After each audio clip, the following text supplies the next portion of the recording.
My name's Andy Bear, and me and my wife Stanley own the Island Hotel.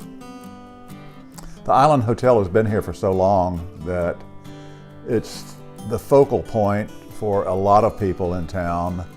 It's the oldest commercial building in the community, so it has a lot of history to it and about Cedar Key.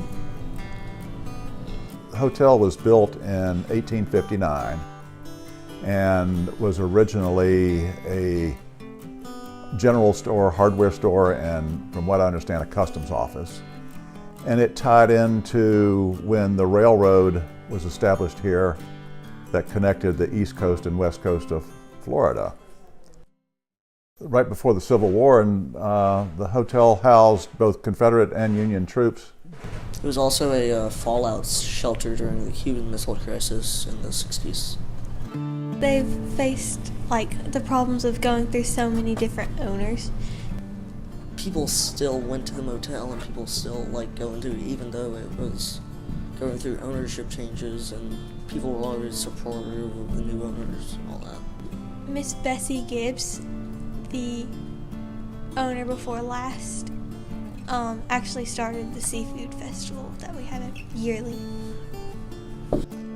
Bessie was the modern day proprietor of the hotel. So we get lots of walk-in people. We have music entertainment out in the courtyard, and that draws a lot of people, so we're very, very busy over festival weekends. We just kind of have a fun atmosphere around here, and everybody seems to get along well. Everybody remembers the hotel. Most of the community believes that the building is haunted.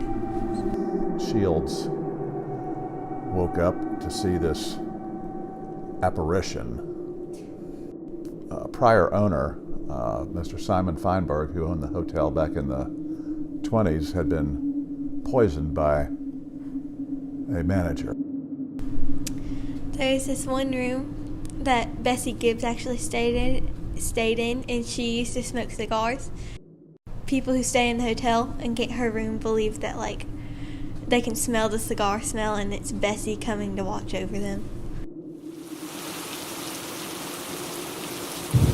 The roof in the hotel has been replaced because of wind damage. When we had that flood a couple of years ago, local folks said it was the most water they'd ever seen around here. I mean, there was a flood of a lifetime for them. The basement was damaged in Hermine. Yeah. The water flooded, and it didn't make it to the floor, but it got into the basement.